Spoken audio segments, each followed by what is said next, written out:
I've always been fascinated by the fishing communities and around the coast of Britain, and the way that the ropes and pots and the way they fish becomes integrated into the ganses, into the stories that are in the patterning of the jumpers that the fishermen wear.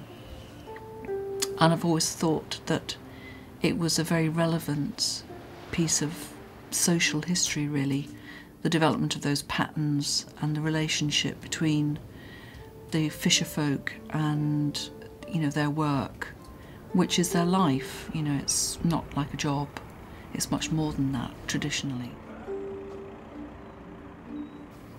We use the Gansy style of knitting a lot because it's seamless knitting, and I really like that, the fact that you can get shape and structure into a garment without a seam. I've got a bit of a thing about that, about making garments as seamless as possible, or rather than sewing them up, creating other ways of joining them so that they can be laced together or they can be buttoned together. I'm a great one for trying out new ideas and pushing the limits, really, of knitting.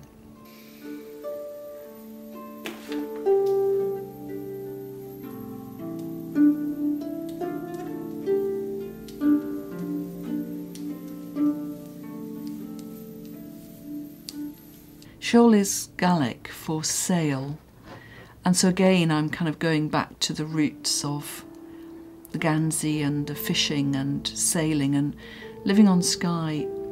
The most beautiful way to see Skye in the Western Isles is actually from a sailing boat, and you really understand the relationship of the sea to the mountains and the land.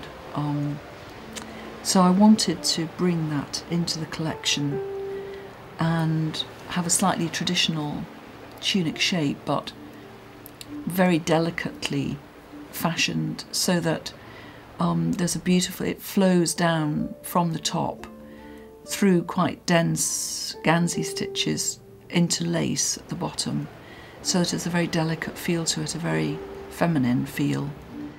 So it's a fishing tunic, but for a woman, and a very feminine woman at that. Of course, the old stories are that the fishermen don't like women going in the boats. It's supposed to be very bad luck. So I guess I've designed a Gansy for a women-only boat.